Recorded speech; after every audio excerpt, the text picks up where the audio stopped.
The FBI is our nation's leading law enforcement agency, a budget of $10.7 billion. It is critical that we understand how you are spending taxpayer dollars. So, Director Patel, when should we expect this FY2025 spend plan for the FBI? Have you seen it? Have you reviewed it? When will we get it? I'll get you an answer, ma'am. I don't have a timeline on that. It was due last week by law. I understand.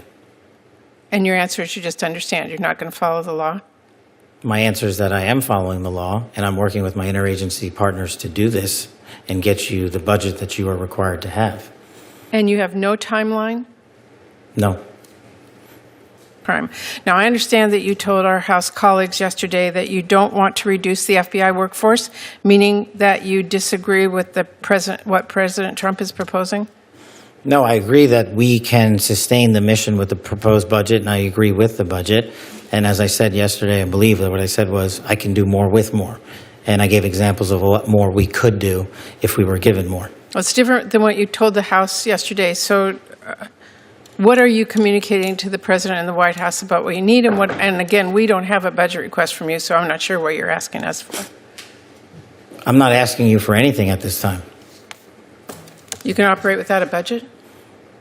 We take you inside a dramatic Senate hearing where Vice Chair Senator Patty Murray confronts FBI Director Patel over missing budgets, diverted resources, and allegations of Trump-era politicization. This isn't just another Washington sparring match. It's about whether the FBI can still do its job of protecting Americans from crime, terrorism, and cyber threats. Let's break down what happened, why it matters, and what's at stake for public safety and democracy. Thank you very much, Chair Moran. It's good to work with you and Ranking Member Van Hollen in this new position, so look forward to both of you and the work on this committee.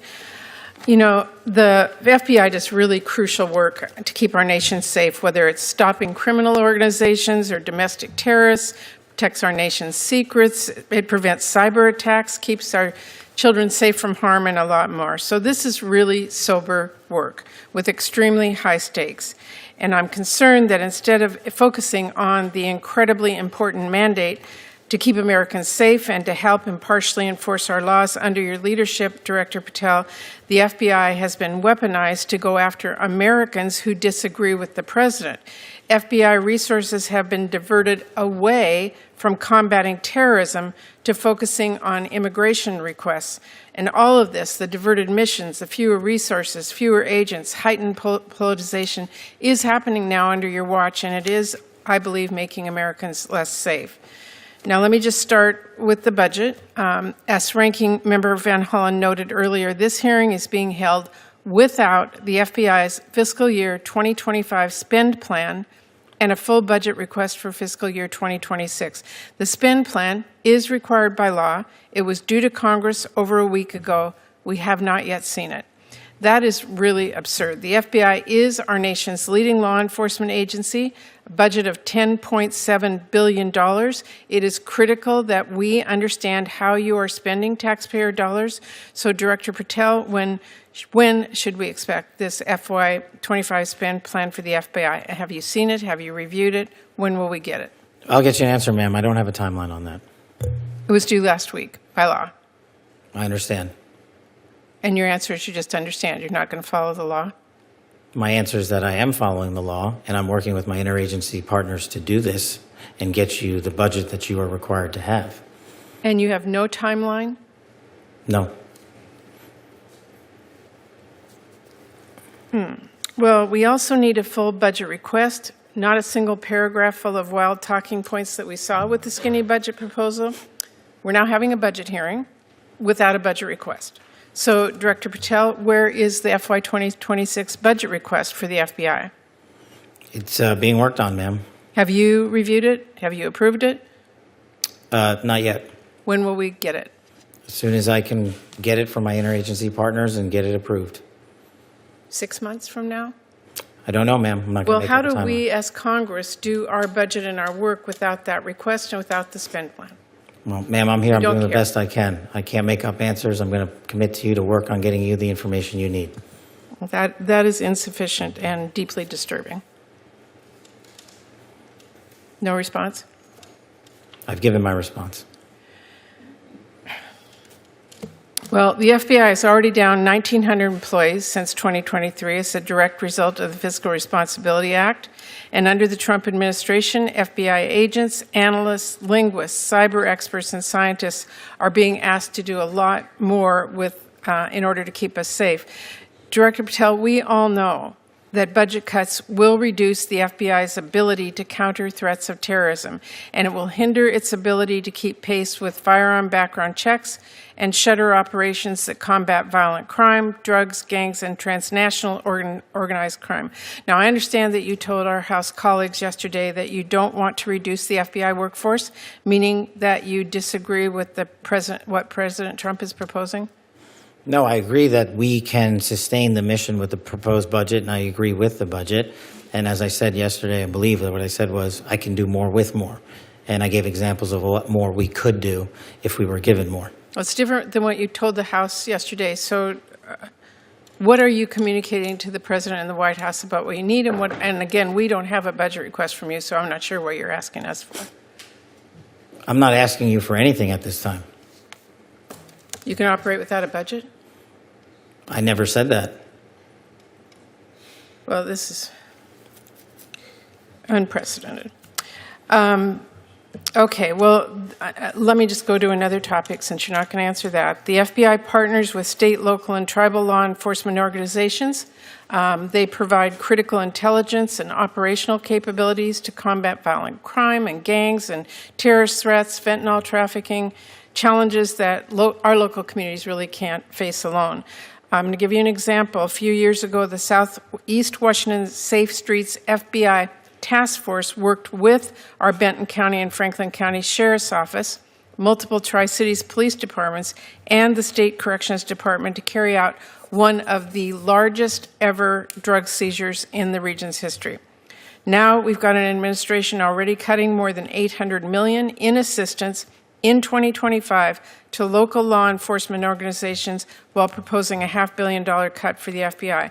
Director Patel, can you explain to this committee how cutting resources for our local law enforcement partner agencies the FBI relies on to help your bureau keep safe? How do you expect the FBI and local law enforcement to do more without those significant resources they need?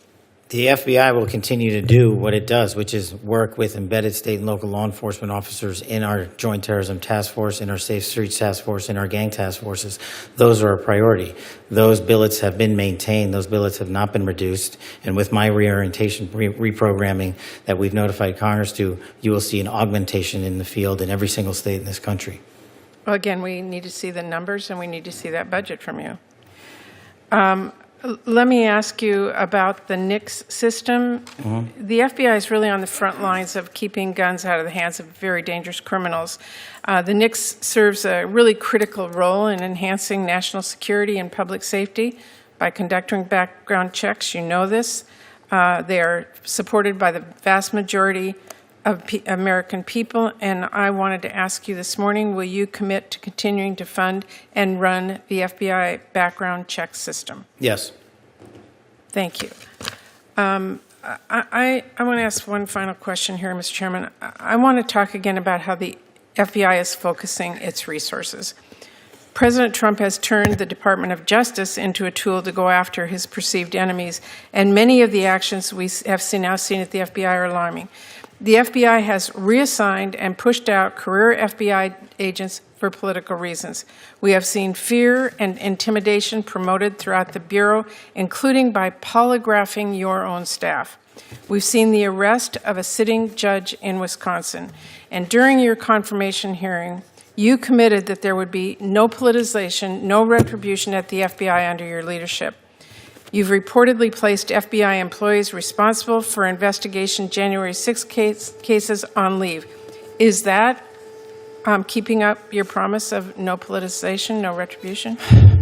It is, because that's wildly inaccurate. Let me tell you what the FBI has done since I got there. 8,276 federal arrests, to 820 kilograms seized of fentanyl. That's enough to kill 250,000 people, over 3,000 firearms seized, 350 gang cases, 3,000 cases against violent Well, criminals. that's not my doing the work. question. We know that you... Well, you asked if I was weaponizing the FBI, and I am not. I'm giving you the hard, concrete examples of the men and women putting handcuffs on bad people, doing harm to our children and innocent Americans. I do not see weaponization. You have placed on leave FBI employees responsible for the investigation of January 6th. That sounds political to me. I have not placed anyone on leave who has not violated their ethical obligation or their oath to the Constitution. So if they were investigating January 6th, you believe they were violating an ethic obligation? Nope. I think the common theme here is you putting words in my mouth, and I'm not going to tolerate it, nor will the men and women of the FBI. Well, you did place on leave an analyst responsible for investigating Russia's meddling in the 2016 election. Is that politicization? Is that retribution? No, not if she broke the law or the ethical guidelines. I don't know which case you're talking about, but that's the standard. And we will hold ourselves inwardly accountable, and we will not be strayed from our mission because people think we are politicizing the Bureau. If you want to talk about someone who was attacked by a weaponized Bureau, you're looking at him. And now he's the director of the FBI, and he's cleaning it up. Well, I would just say to everyone who's listening that the FBI needs to be focused on its mission to keep the entire country safe. It should not be weaponized for partisan political gain. Thank you, We are. Chairman. Senator Kennedy. Ultimately, this hearing encapsulates the central tension of American law enforcement oversight in the post-Trump era. Democrats, led by Murray, champion a vision of the FBI as an impartial, fully empowered agency that safeguards communities, combats crime and terrorism, and remains accountable to Congress and the public. The challenges highlighted, budgetary delays, workforce reductions, politicization, and threats to collaboration with local law enforcement, serve as a call to action. They underscore the need for sustained oversight, adequate funding, and leadership committed to the Bureau's mission rather than political interests. In conclusion, Senator Patty Murray's rigorous examination of Director Patel sends a clear message. The FBI must remain focused on protecting Americans, not pursuing political agendas. The stakes are high, and democratic oversight is essential to ensure the integrity, capability, and trustworthiness of the nation's foremost law enforcement agency. As Murray repeatedly emphasized, this is not a matter of partisan politics. It is about ensuring that the FBI fulfills its core mission, keeps communities safe, and operates transparently and fairly in service of the American people. Every question, every pointed remark, and every demand for accountability underscores the Democrats' unwavering commitment to public safety, the rule of law, and an FBI that works for the nation rather than for political actors. This hearing, emblematic of democratic diligence, stands as a testament to principled oversight and the protection of American democracy. Every question, every pointed remark, and every demand for accountability underscores the Democrats' unwavering commitment to public safety, the rule of law, and an FBI that works for the nation rather than for political actors. This hearing, emblematic of democratic diligence, stands as a testament to principled oversight and the protection of American democracy. The Senate hearing with Vice Chair Senator Patty Murray and FBI Director Chris Patel was a defining moment in congressional oversight, highlighting the challenges facing the nation's premier law enforcement agency in the wake of Trump-era influence. From the start, Murray made it clear that the stakes are incredibly high.